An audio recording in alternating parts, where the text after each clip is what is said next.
Those following Jose Chille DeCastro's recent personal struggles were again concerned on Monday, as the YouTuber briefly went live Monday evening before reports indicated that he said he wasn't feeling well and ended the live stream before setting the live stream to private. More concern was expressed as his DeleteLawZ.com website apparently went down Monday night, as it is displaying a message that reads, "This domain has expired. If you're the owner, click here to renew it."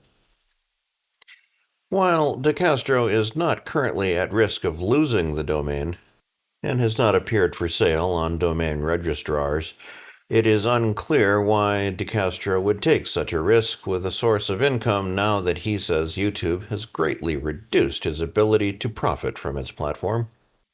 The diminutive YouTuber otherwise had what some were describing as a pretty decent Monday. In DeCastro's ongoing battle with Kate Peter in California's Superior Court, the trial-setting hearing for Monday was vacated, as Kate Peter or her legal representative did not show up to court. It was noted that DeCastro had a default issued against Peter for failing to answer his summons, but no steps were taken to turn the default into a default judgment. The trial-setting hearing was then vacated.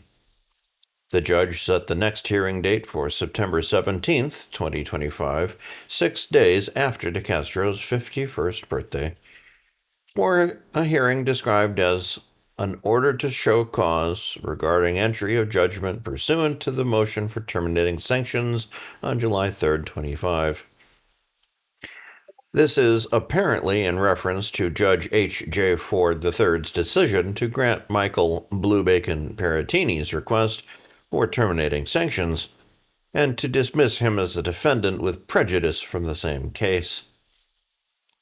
DeCastro had previously voluntarily released defendants Team Skeptic and Daniel Clement from the lawsuit without prejudice. Monday also saw DeCastro's attorney, Michael Mee, successfully file a joint motion with the Las Vegas Metropolitan Police Department to meet a deadline in the first of his 2 ongoing lawsuits surrounding his March 2024 arrest.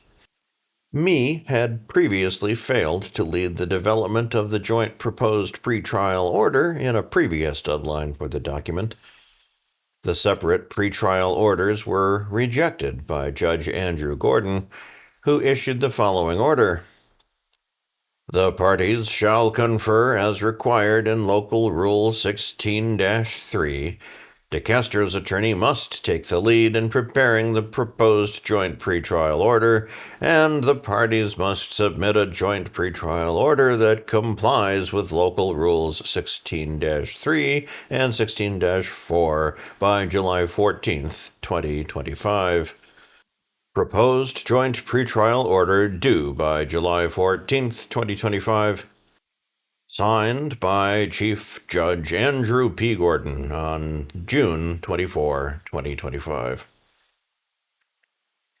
It's unclear what role, if any, DeCastro played in the filing that essentially includes a list of contested and uncontested facts about the incident leading to the arrest, a list of evidence both sides want to use at trial, and objections to said evidence. The following claims or issues remain to be determined at trial. 1. State law, false arrest and unlawful search and seizure. 2. State law, invasion of privacy.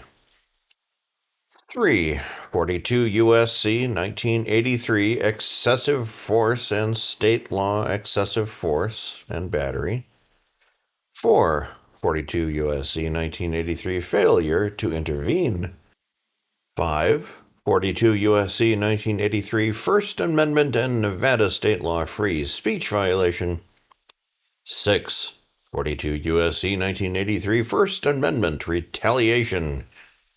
7. 42 U.S.C. 1983, selective enforcement. Both sides have agreed to possible trial dates in January, February, or March of 2026, other than the week of February 16th. The trial is expected to last 5 days. Special thanks to PDocs for providing the LVMPD document.